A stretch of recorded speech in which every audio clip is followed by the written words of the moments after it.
Hey everybody, welcome to CAF Warbird Tube, the show where we talk about World War II, aviation, history, and so much more. Warbird Tube is produced by the Commemorative Air Force, the world's largest flying museum. Our mission is to educate, inspire, and honor through flight and living history experiences.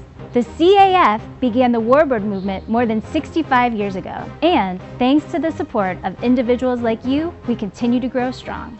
We hope you enjoyed this episode, and now our host, Steve Buss. Thanks for watching and keep 'em flying. Good evening, aviation enthusiasts, and welcome to CAF Warbird Tube. Glad to have you with us this evening. And tonight, episode number 183. And we take a close look at one of the latest aircraft to join the CAF fleet, the AC-47. We'll talk about the spooky gunship in just a few minutes. Now, whether you're joining us for the first time or you're a loyal Warbird Tube fan, we're thrilled to have you with us tonight. If you enjoy the content, don't forget to spread the word on your favorite social media platform. We do appreciate it. Warbird Tube is made possible by the Commemorative Air Force. To find out more about the CAF, our events, aircraft, local units, or how you can be part of the fun, just visit our website, commemorativeairforce.org. Now, as you're watching tonight, if you have some questions, just type those in the chat box, and we'll try to answer them either during the presentation or before we sign off tonight. But we definitely want to hear from you, comments, questions, whatever, and we'll try to work them into the presentation. So it's as interactive as you want it to be tonight. So right now, we're going to introduce you to, like I said, one of the newest aircraft in the CAF fleet. It is the AC-47 Spooky Gunship. It's going to be part of the 12 Planes of Christmas, but take a look at one of the videos that the squadron put together for us. In the spring of 2024, the Commemorative Air Force made the important decision to expand its footprint from World War II into the Vietnam era with the acquisition of an AC-47 gunship. Nicknamed Spooky for its nighttime missions, the AC-47 was a fearsome weapon, using flares to light up the night, and 3 side-mounted Gatling-type guns that could fire up to 6,000 rounds per minute. Vietnam veterans tell us that no base or village was ever lost when it was protected by a Spooky. The Gulf Coast wing of the CAF has been assigned the important challenge of bringing this aircraft back to the public as a fully restored AC-47 gunship. The maintenance and restoration work includes paint, interior fitment, and the installation of the flare racks and the iconic miniguns in the windows of the airplane. Come along with us as we restore this aircraft and bring its story of the veterans who flew and maintained the gunships. Thanks to a generous donor, we have received a $10,000 challenge grant. Your contribution will be doubled as each donation is matched dollar for dollar up to $10,000. So act now to donate to this project and help us return a fully refurbished Spooky to the skies, and look for it in a town near you in 2025. Well, and joining us now from the Gulf Coast wing, Aaron Sloper, Nancy Queishan, and Richard Opie Updike. And glad to have you all with us tonight. Before we get into the details of the airplane, let's talk a little bit about your personal stories. Aaron, how did you get hooked up with the Gulf Coast wing? Well, actually, I'm from upstate New York, and when I moved here to Texas, I was looking for something to do as an aviation enthusiast for years upon years, extending into my childhood. I found a post on Facebook that said ride a World War II aircraft. So I purchased a ticket. Unfortunately, the flight never did happen. Maintenance issues, of course, as we all know, come up. And so I checked out the Commemorative Air Force just to see what it was. And little did I know that I would find my Texas family. So the Gulf Coast wing specifically, I also joined the Houston wing at the same time. They've brought me in and wrapped their arms around me and welcomed me in with great love and great admiration. So in short, that's basically my story.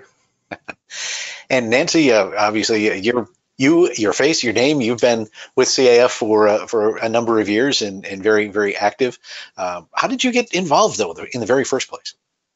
Well, about 12 years ago, my husband had retired ahead of me, and he said to me one day, you know, I heard that they have warbirds down at the airport, and I'm going to go down and see them because the airport said they'll take volunteers. And I said, fine, get out of my hair, go.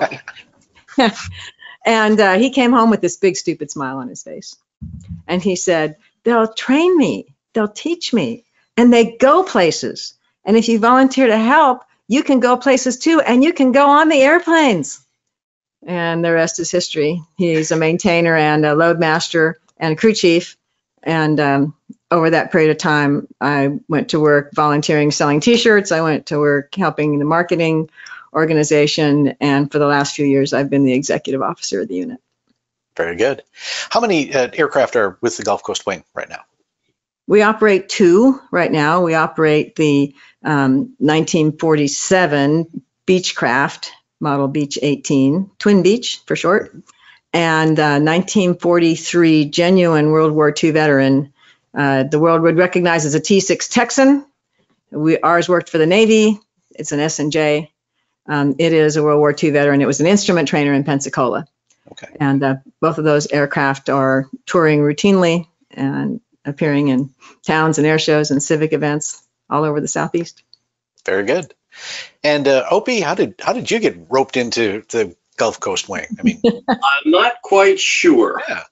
But anyway, Nancy and the crowd came down from the Convention of Air Force down to Florida. We were in Fort Walton Beach going to a spooky reunion. And they took a number of us, gave statements and some of our experience in the spooky since they were getting one.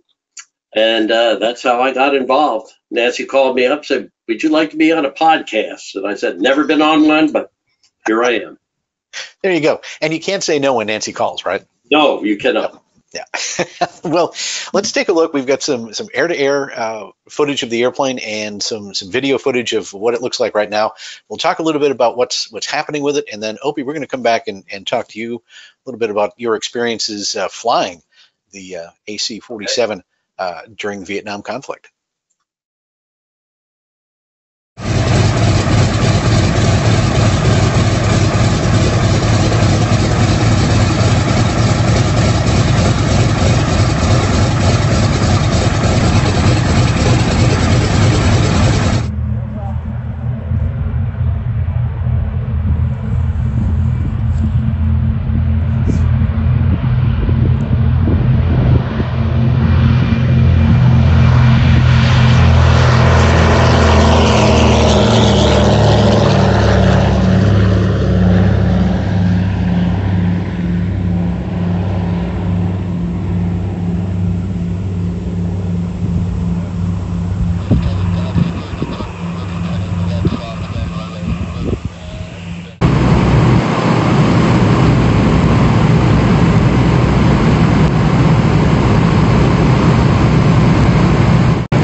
As we're looking now at some of the video footage that is being taken of the airplane in its current condition, Nancy or Aaron, just give us a little brief background on the airframe itself that we're looking at.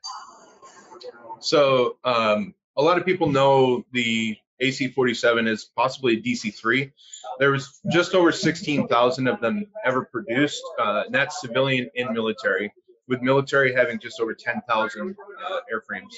They were built in Santa Monica, Long Beach, and Oklahoma City, which is actually where ours was made. There's actually another C-47 operated by the Commemorative Air Force that is 10 serial numbers away from ours, I do believe. Literally 10 days. 10 days, and I think it was 13 or 14 serial numbers away from our airframe, our Spooky. And that's R4D operated out of the DFW wing. So we celebrated our 80th birthday together this year in November. The crew of the AC-47, minimum crew is 2, just pilot and co-pilot. As the CAF, we operate as a minimum of 3. As you can see here, as I'm filming, the bottom of the fuel tanks, this is part of our annual inspection. There are stress plates underneath the wing that need to be removed to expose fuel tanks, the fuel valves, and whatnot.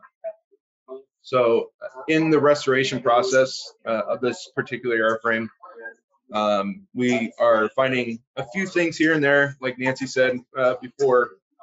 Every time we open a panel, there's something else to work on, but that's okay because this plane's gonna do its job. It's gonna do us pretty good justice.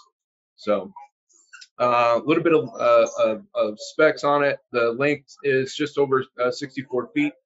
Wingspan of 97 feet, and when it's in level attitude from the ground to the top of the brow is about 17 feet.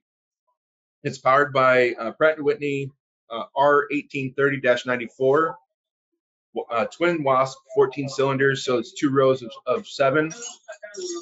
They're air cooled, producing about 1,200 horsepower apiece. We have a 3-bladed Hamilton Standard 23E50 series. That's 11 feet 6-inch diameter, and they're both hydraulically controlled for constant speed. So as we're looking at this footage, the airplane is in pretty good mechanical shape from what I can gather, but you're doing some cosmetic work to it. But as you said, every time you open up a panel, something new kind of sticks its head up. What are some of the things that you're working on right now? We've replaced aileron control cables. We've replaced elevator control cables that needed replacing. They had a little bit of corrosion on them. They weren't corroded through, but they needed replacing. The fuel vent lines we've replaced. The nose cone, actually, where Paul's working right now, working underneath, we had to take the nose cone off and send it back to Anderson for warranty work, and that has proven a big task for us, having removed it twice already. So that is settled, thankfully. There's some corrosion on these stress panels here that need to be fixed. Those are the stress panels where William's actually working on the fuel tanks there. Those are the stress panels for underneath the wing when the wing flexes in flight. What else? The floor had to be brought up inside. It's just a wooden floor, but there's some ribs that need to be replaced underneath. There's some cowlings here at the hangar now in Conroe that we're going to work on. Some cowl flap actuators, some cowl flaps themselves. But other than that, did I miss anything, Nancy? I don't think I have. I think that's most of the things that you've already put your hands on. Yeah. Things that are coming up include some sheet metal work. Mm-hmm. We want the airplane to be historically accurate. And so there's some windows that need to be rearranged. We have some decisions to make about the exterior of the airplane and gun ports versus windows. So we're going to be doing cutting some sheet metal, probably in the January, February timeframe. The one elevator, I think, is going to be replaced. And then it's time to get it ready for paint. There you go. Now, this airplane has flown for a number of years in the kind of spooky configuration. Is that correct? Yes. It has a long and varied history, but it has been displayed as an AC-47 tribute for gosh, since the 90s anyway, with a couple of different owners. The Vietnam Museum, owned by Rick Sharp here in Houston, and the Collings Foundation actually owned this aircraft for a while as well. So when you see in the video, you look at the paint, and you'll see the paint showing its age. That's because it has been in this configuration actually for quite some time. And part of having this airplane in the 12 Planes of Christmas, first of all, is to put a spotlight on it. The fact that this is one of the first aircraft that actually branches out beyond World War II and Korea, and we started getting into the Vietnam era. But also because it's historically significant, and this is one of those where your donations, you'll be able to see it. On some restoration projects, you raise money and you work on interior parts, and by interior, I mean like inside wings or under couplings and things like that. But if people are supporting this project, we already noticed that you have the matching grant, but you'll be able to see your dollars actually going into the sheet metal work and the paint as well to bring this back to life. That's absolutely true. Every dollar that we're putting into this airplane is going to be very visible. This year, we are focusing on the airworthiness, the inspections, and the modifications to the airframe itself and the exterior and the paint. Next year, we go inside. And as you saw in the video, the interior of the airplane right now is completely empty. Yep. And so the interior will need to be configured next year with, or next winter with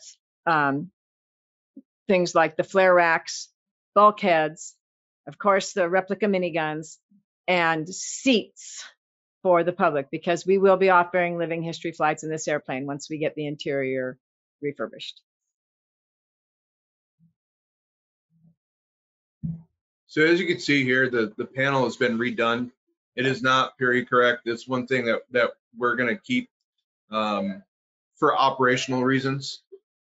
It's set up now to have, some kind of a semi-glass cockpit, but as we continue flying in today's modern era of aviation, we need to keep up the avionics inside the airplane. But from those seats back, it's going to be historically correct eventually. How did the airplane find you, or how did you find the airplane? You want to talk about that one? You want me to talk about that one? Well, since you were on the task force. I have said for, I don't know, the last year that the universe is on our side when it comes to the next steps for the Gulf Coast Wing. We spent a number of months with a task team in our unit deciding what the next aircraft was going to be for the Gulf Coast Wing. And in December last year, we finally concluded that we were going to pursue an AC-47. We didn't know where there were any. We assumed kind of at the time we were probably going to have to go find a DC-3 and convert it. And literally 4 or 5 weeks later, one of our colleagues in Atlanta said he knew of an AC-47 that the owner might be interested in selling. And he put us together with the owner, and indeed the owner, who had a project in mind that did not come to fruition, was interested in selling the airplane. So from December of last year, when we made a decision to look for the airplane, until February was when we found it and had an offer made and accepted in 8 weeks' time. It's amazing. Yeah, you're right. I think it did find you. I think it did. So with the airplane as it is, I know it made one of its first public appearances at the Aviation Discovery Fest in Dallas a few weeks ago. What was the reaction of people seeing the airplane, especially in kind of this semi-restoration state? I think the public is excited to see the airplane. Certainly that was the reaction that we saw on the ramp. The airplane was in static display. It wasn't flying.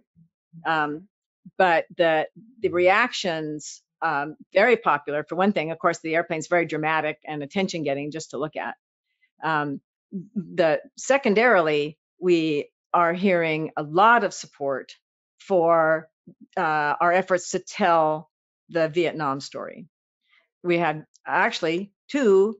There's John Otter. That's our mascot. That's John Otter, our mascot, peeking out the window. For Halloween. Dressed in his Halloween costume as a spooky, yeah. We have a lot of support and a lot of really good reactions from the public when we say we're going to tell the story of the AC-47 and we're going to tell it the story of the Vietnam veterans who flew them. It's an expansion of the footprint for the CAF. It's new territory, but this is a story that has not been told for a whole host of reasons. The AC-47 is not particularly well known. There weren't lots of them. They didn't operate for a really long time, but it's a fascinating story of a platform that was introduced to the Air Force in the 60s.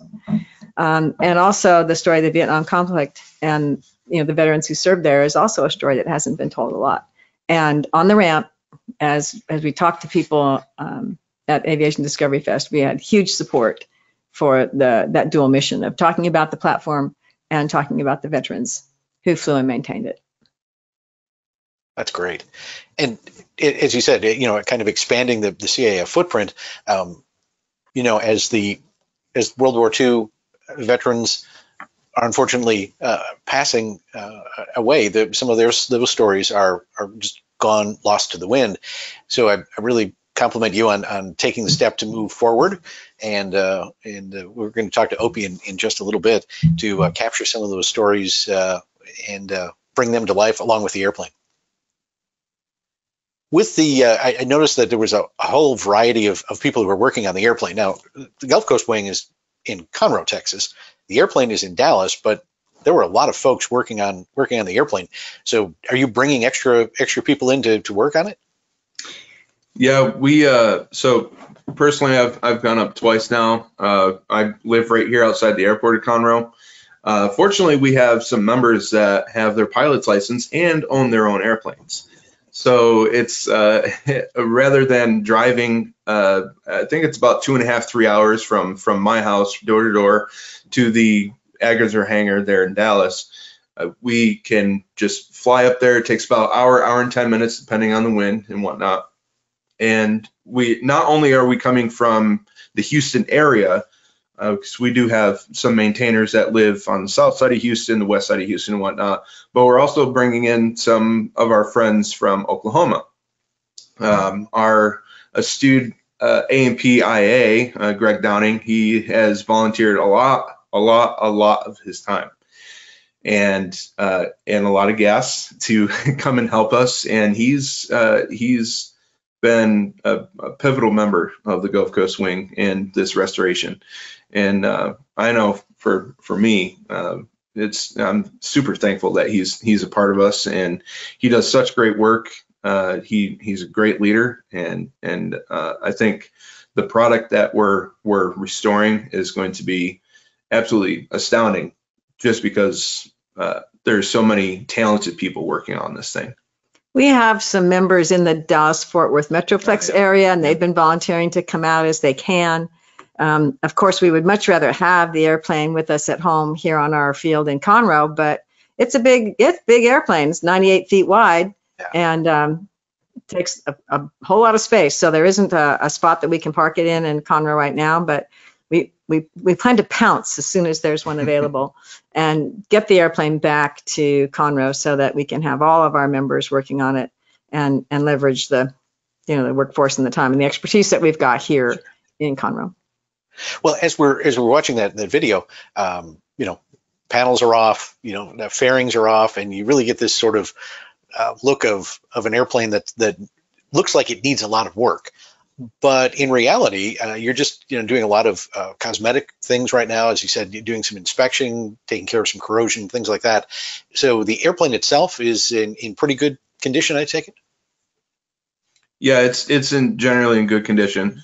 It doesn't look like it because the paint is not. That's an understatement. Yeah, it's I think it's got probably 6 or 7 different cans and different kinds of paint, including house and spray paint. But yeah, it's in really good mechanical. It's mechanically sound. it does need some of that corrosion taken care of. Of course, any old airplane, especially 80-year-old airplanes that had sat for a little while, because this one unfortunately did, do collect corrosion. You don't use them, they start to rot. So fortunately, I think for the Gulf Coast wing, we found our new love, and we're going to give it a lot of love. So For our, for the airframe and power plant, the engines are zero-time engines. New landing gear, wheels and tires, fresh or recently refurbished avionics. Even a lot of the hardware that was on those stress panels, I think every piece was brand new. Not from us, but from our previous owners. Yeah. So in terms of airworthiness, all we had to do was dust a few things off and do a little bit of maintenance work in Atlanta, which is where the airplane was living when we acquired it. And we flew it from Atlanta into Dallas with no squawks.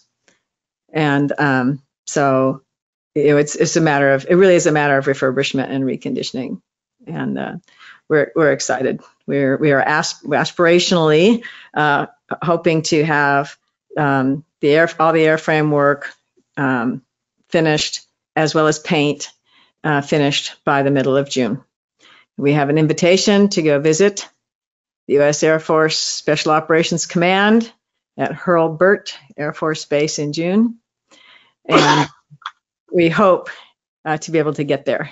Like I said, as we continue to work on the airplane, things continue to pop up. But aspirationally, that's where we hope to be by June. Sounds good. Well, let's bring Opie in to talk a little bit about actually flying these aircraft during the Vietnam conflict. Richard, it's an absolute honor to have you with us tonight. Thank you for joining us. Well, as I was introduced to the AC-47 as a fresh brown bar coming out of flight school. I graduated from flight school, Williams, in May. At the end of May, I ended up going to England Air Force Base in Alexandria, Louisiana. When I got to Louisiana, when my wife and I pulled up on base, it was like pulling into a air base in the middle of England during World War II. There wasn't a single modern airplane on the base. They were all DC-3s, and there was some, I believe there was some C-119s there. Anyway, when I got to training we had 8 flights and we had the check ride. And one thing primarily I learned flying the AC-47 was the rudder. When I went through flight school, I never used the rudder. Well, this one, you need the rudder. So after graduating from England, I ended up going over to Southeast Asia. And it was hot. And when we got off the airplane, of course, they all briefed us when we got over there to watch out for anybody with black pajamas on. Well, the door opened and everybody was wearing black pajamas. So that was my introduction to Southeast Asia. Reported into the squadron. We did the normal thing where they tested us all over again and studied the procedures that you needed to go through. And of course, most of them didn't mean anything because you didn't know what the heck they were talking about. And so, hey, Opie, who's in that picture we're looking at? Oh, that is Mike Trahan. And Mike, this was his first AC ride, his first commander ride. And I don't know why they picked me, but I didn't know anything. And when I look back now, I didn't know anything. We went up to Pleiku or someplace like that, and it was about the only time I saw Vietnam in the daytime. Most of the time it was at night. Most of our missions were pretty boring.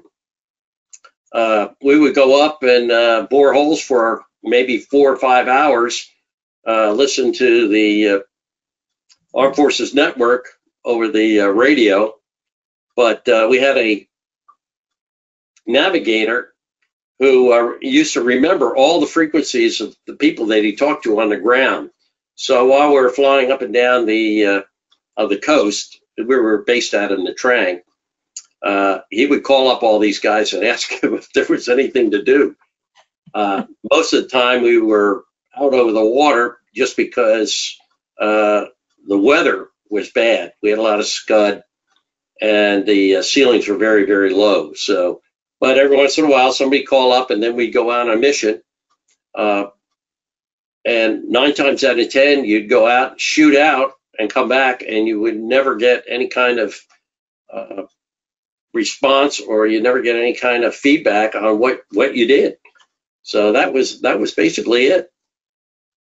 When we went to the squadron finally closed down, and we moved all down to Phan Rang, and a couple of the missions down there were fairly interesting. One of them that comes to mind. We were flying down to Phan Rang from Nha Trang, which is basically southbound. And so when you looked at the right side of the airplane, of course, you saw the coast and the beaches and all this sort of stuff. But on the left side of the airplane, all you could see was water. Well, we had a flight surgeon fly with us down to Phan Rang. And so he was sitting in the navigator seat. The navigator, he sat behind on the left side of the airplane, and he had a little desk, and he had I think he had an RMI and a altimeter. That's the only thing he had. And he had a little window, probably it was about 3 or 4 inches by about 12 inches. And that's all he could look out. So when we were flying down, the flight surgeon was sitting in this seat, and he's looking out at the water. That's all he can see. And he looks at the altimeter. Well, he misreads it. We were only at 3,500 feet. He misreads it at 13,500 feet, and he gets hypoxic. Well, anyway, he never lived that down, and we never let him forget it. So. After Phan Rang closed down in November, the last part of November of '69, a lot of us went up to Udon, Thailand, and it's in northern Thailand. And our missions primarily went up north to the Plain of Jars, which is probably about 200 miles or so north of Vientiane. And of course, some of the decals and stuff we have has a little ghost, like on the side of the airplane, has a little fence there. And when we passed the Mekong, when we crossed the Mekong, that was crossing the fence. So that's where we did most of our work for the rest of the time, from December to, I guess we closed down in the last part of April of '70. Okay. I think for the audience, I should realize that all of your missions were flown at night. So they were all at night. That's correct. So you had to try to sleep during the day and then fly all night. Yeah. Well, that was a problem, because if you had to do anything with personnel or anything like that, you had to make sure that you woke up so that you could get your stuff done. Hopefully you got it done in the morning, and then you could sleep all the way through the afternoon. Our barracks were all air conditioned and everything, so that was pretty nice, but that was difficult.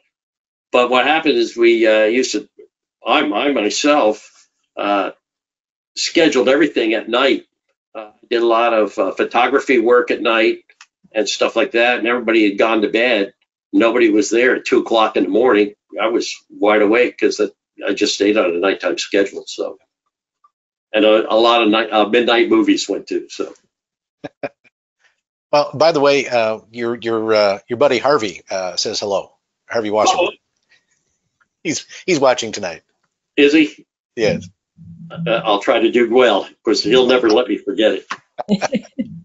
Well, as we're looking at the miniguns here, explain a little bit about how the missions actually took place when you had to put fire down on the enemy. That it was really the pilot in command was the one not only making the Actually, it was a crew effort.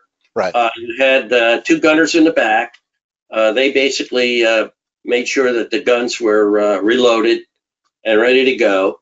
We had 3 guns. We could fire all of them at the same time or one at a time. We generally fired one at a time, mainly because that allowed, when the gun ran out of ammo, you could move on to the next gun and you'd have continuous fire.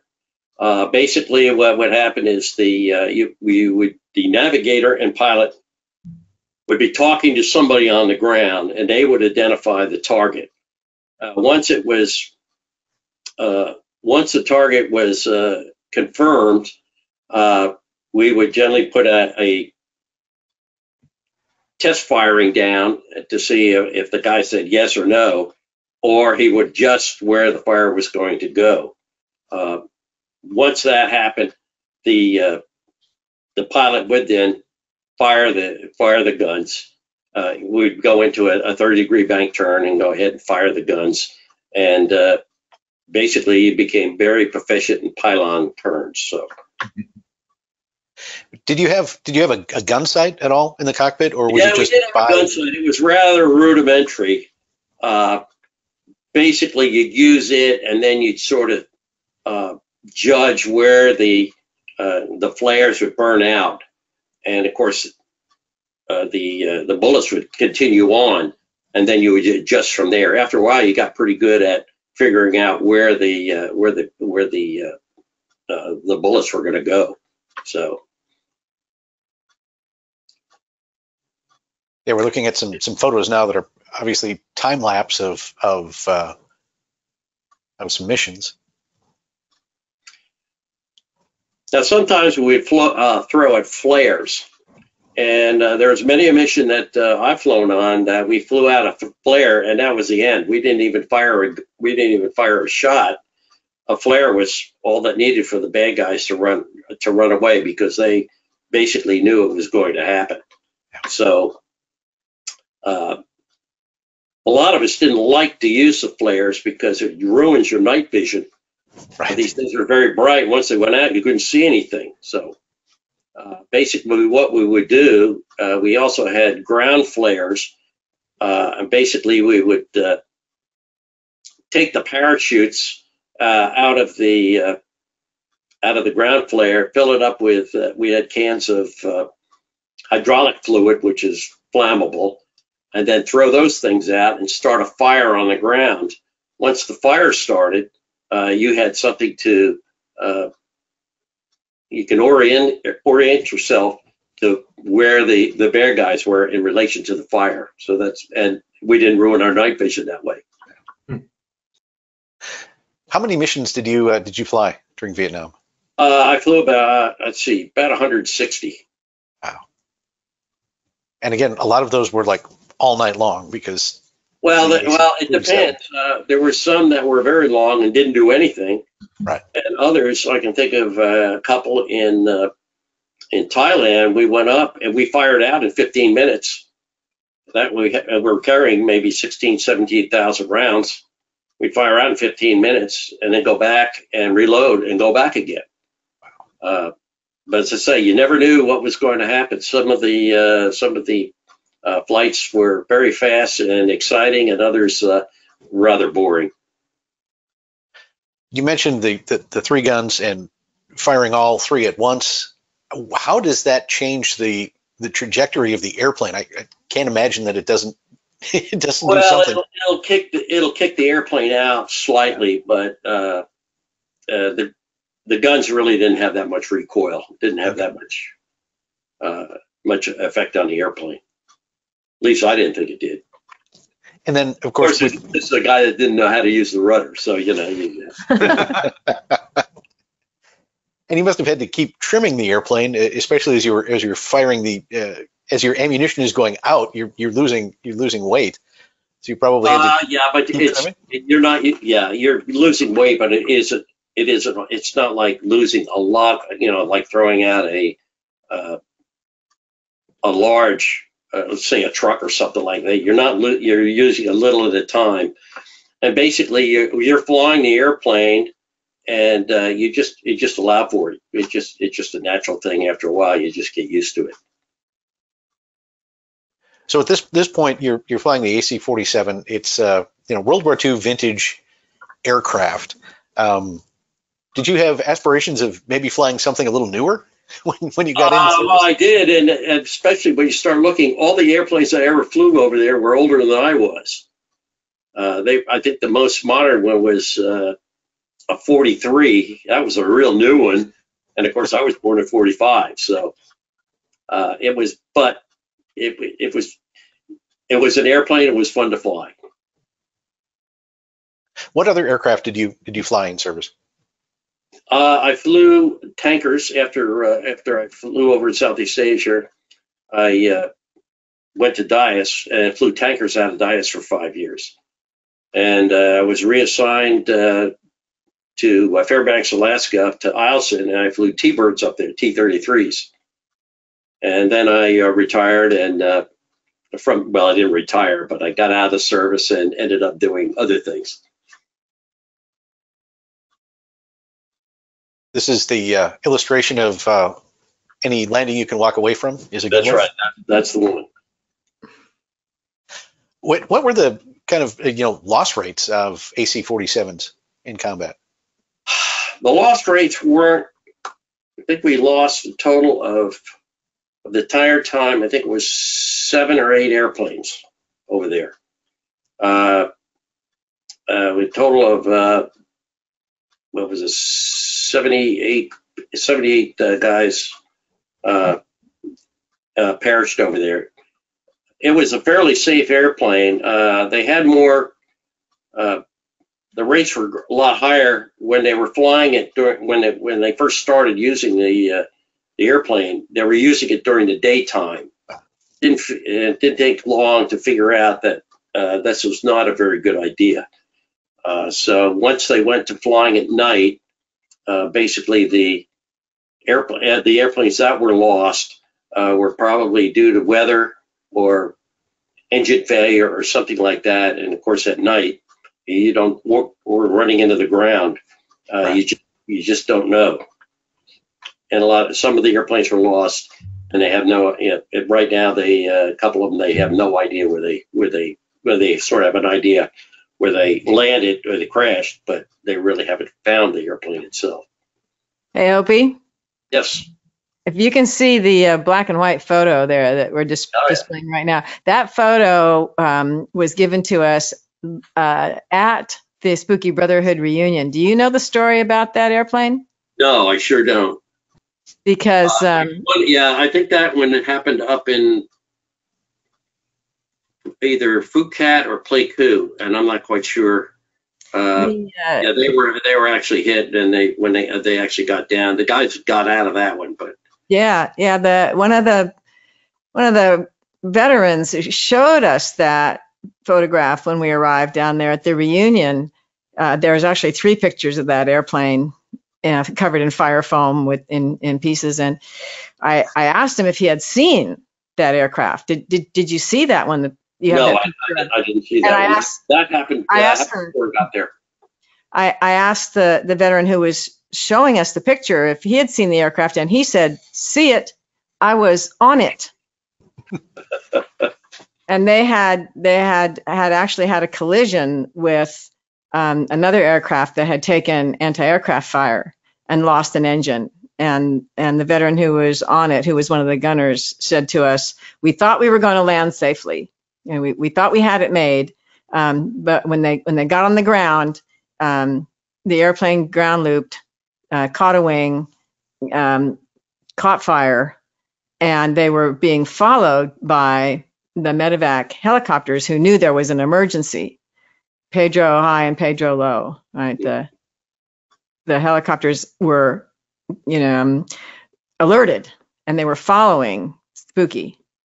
And when it hit the ground and caught fire, The helicopters came in close, tipped the rotor wash against the tail of the airplane, blew the flames forward so the men could run aft, and they all got off the airplane.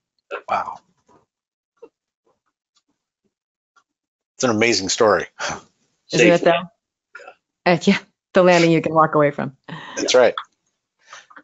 But even more amazing is we're totally out of sequence here, but this is a picture of it's not the airplane, but it's very close to the airplane the Gulf Coast Wing has. But it was with the Agriculture Department and had a very unusual mission. Absolutely. So this is the U.S. Department of Agriculture, DC-3. You can see the USDA underside of the wings. There was a terrible invasion of an insect in the southern tier of the United States, flies, whose larvae were very destructive, and the larvae were called screw worms. And the screw worms were killing livestock and wildlife at a very great rate all over the southern tier of the U.S. and coming up out of Mexico. And so the USDA developed a strategy to get rid of the screw worms. And what they did was they bred sterile flies. And then they put millions and millions of these sterile flies on the C-47s and flew them and released them over the southern states of the United States, the border states. The sterile flies bred with the native flies, and they managed to fight back the screw worm invasion. And if you look carefully, you'll see the insignia on the tail, and the wingtips is indeed a fly. And we were joking in the unit recently that somewhere there's a sticker or something in that says, you know, our mission, we fly flies. Yes. Indeed. Somebody has a patch somewhere, I'm sure. There's a patch or a sticker someplace that's got the screw worm flies on it, and just a little fun fact about the airplane. Well, this is the airplane itself at I think we said it was wings over Houston. Yeah, this is back when the paint was a little more fresh than it is now. A little bit. Yeah, a little bit. Yeah, you're looking basically northeast from like the NASA hangars and whatnot from the west side of the airfield at C-17 Globemaster landing. But yeah, that is our actual aircraft. We purchased it with a new rudder, a recovered rudder, I should say. So the E isn't there, but you can definitely see in the pictures and video that Blaine got the N-27. So, yep, that is our airplane. Are you going back to that paint scheme, or are you going to try something else? So we're going to keep the paint scheme as it is. However, it's going to be a little bit more historically accurate. Okay. We've been combing the internet. We've been doing a lot of research on the exact colors, the exact color codes and whatnot of the paint that was used. And if anybody's watching tonight that knows the exact specifications, i.e. the square footage of the paint that was used, we really could use that, pretty please. Not the gallons used, but the actual square footage on the airplane of each color. Surface area. But the tail is actually going to be, we've actually already seen it in one of those historical photos, OS-010 is what we've chosen as our tail flash. And what significance does that hold? Sure. One of the things that we wanted to do, we did a lot of historical research and chose an AC-47 to represent 4th Special Operations Squadron near the end of the Vietnam War. This is when Spooky was operating at its highest, at its most thoroughly developed.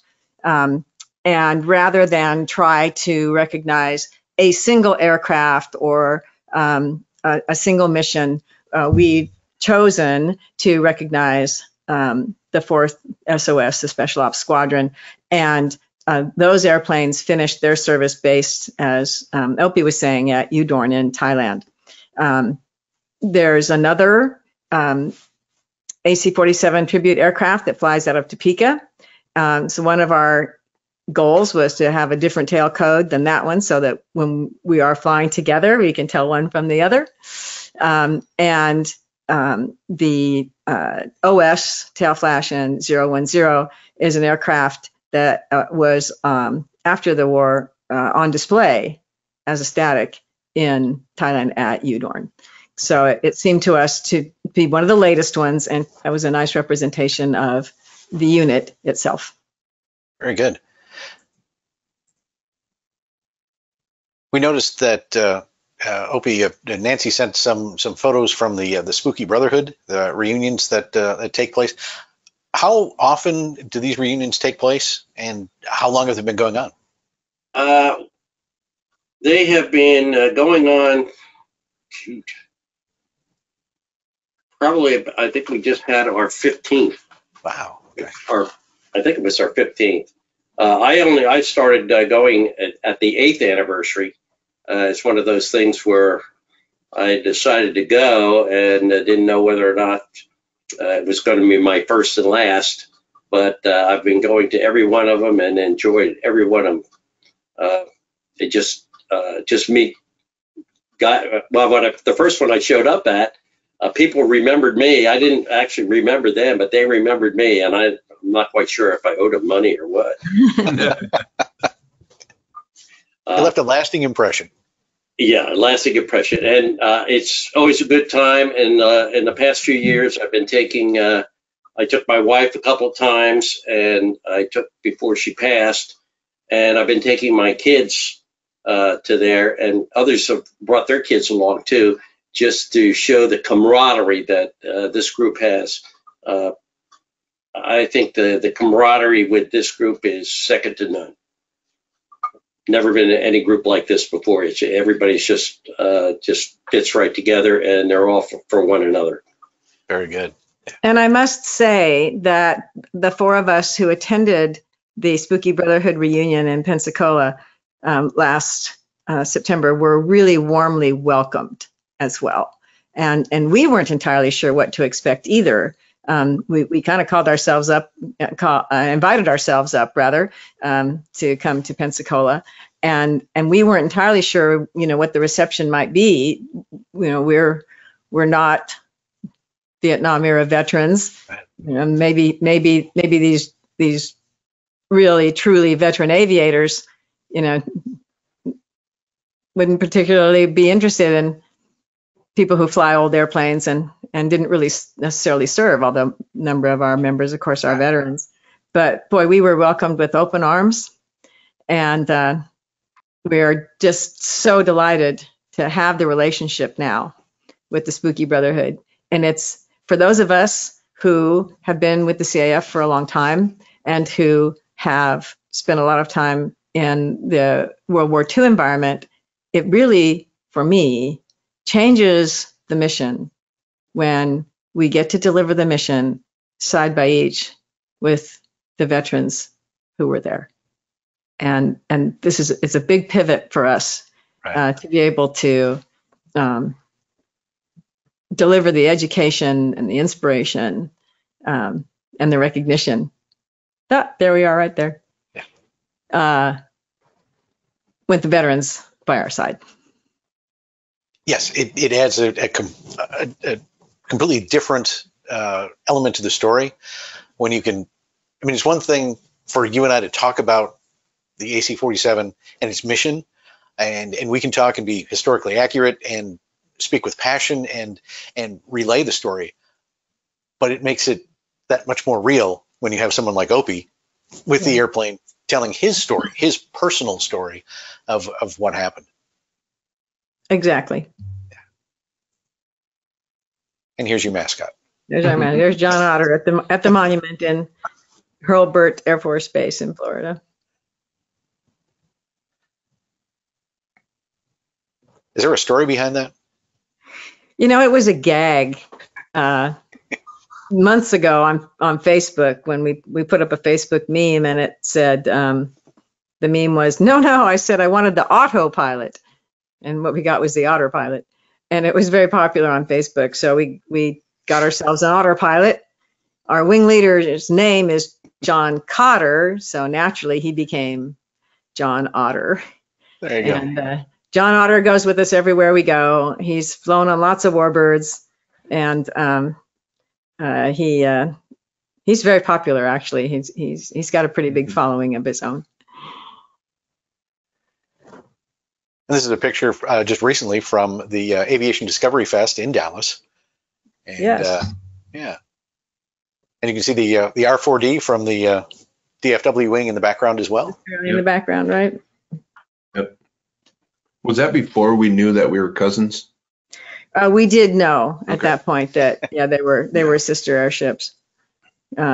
We've spent a lot of time. We have a historian who has spent a lot of time researching the history of this particular airframe, and he was the one who discovered that it was only 10 days apart in production in Oklahoma City from another C-47 that literally just lives up the road.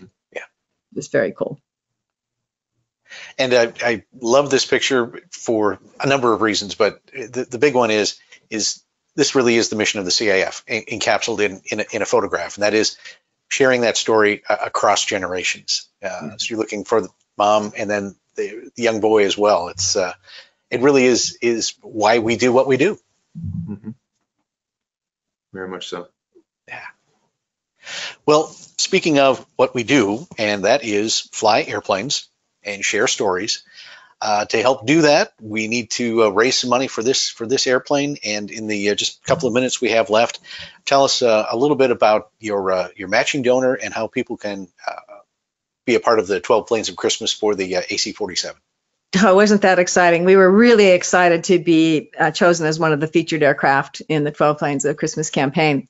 And we have a member, a generous member, who said that he will match dollar for dollar up to $10,000 in contributions.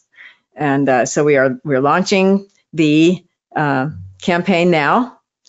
And you can Google 12 Planes of Christmas 2024, and the website is fundraiser, FUNDRAZER, fundraiser.com, 12 Planes of Christmas 2024. And you will see the AC-47 as a featured aircraft, and where we're telling the story of refurbishing first the outside, then the inside, with all the accoutrements it takes to bring the airplane back to life and tell the story about the AC-47s in Vietnam. It is a fascinating story that we didn't talk much about the history of the airplane in combat, but it was the first time proposed to have a side-firing gunship, and there was resistance in the Air Force to the idea of a side-firing gunship. How could you possibly manage in the cockpit by hand, flying the airplane, aiming the weapons, calculating range, distance, and windage, all in your head, and communicating at the same time with your intercom and your ground, and getting permission to fire the airplanes all at once? I'm telling you, Opie's story, right? This is what he did. And indeed, the airplanes turned out to be very, very effective. I tell a story about a local city councilman here in Conroe who said to me when he learned that we had an AC-47, he said to me, my father was a tunnel rat in Vietnam. And he has told me the only nights he slept was when Spooky was on station. So the 12 Planes of Christmas is a big opportunity for us to advance the project and get her back in the air. Very good. Just a couple of minutes left. Opie, any final thoughts tonight, especially as you look at what the Gulf Coast Wing is attempting to do with this AC-47? Well, I think it's pretty exciting. And you got to do away with that paint scheme, though. That was pretty bad. Fast as we can, Opie, as fast as we can. I was going to say somebody was on some psychedelic stuff when they painted that thing, but it's unique. Let's put it that way. Well, we have the paint codes, we know the right colors, and we're after it. But first things first. We're hopeful like I said, by the time we get to June, we're hopeful to have fresh paint, fresh outside. All right. And if folks would like more information about the Gulf Coast Wing, joining the wing, supporting not only the AC-47 but your other aircraft, what's the best way to do that? GulfCoastWing.org. There you go. GulfCoastWing.org. Press the join button if you want to learn about joining. Otherwise, click around on the website and see the history of the airplanes we're operating now, a little bit about the AC-47, and about the unit itself and our history. Very good. Aaron, Nancy, thank you for joining us. Opie, absolute pleasure to have you with us tonight as well. And we look forward to seeing the AC-47 back in the air. As you said, you're shooting for June of next year to take it back to Hurlbut Field. So good luck. And again, if you can support the airplane, please look forward on the 12 Planes of Christmas. And I'd like to thank you for joining us tonight. As always, we'd like to hear your thoughts on this episode or any ideas you have for a future show that you'd like us to cover. Just drop us a line at media@cifhq.org. And if you like what you saw tonight, please share it across your social media platforms. And remember to subscribe on YouTube and click that bell icon. You'll get notifications when our new episodes of Warbird Tube are posted. Until next time, I'm Steve Buss, wishing you blue skies and tailwinds. Have a great night.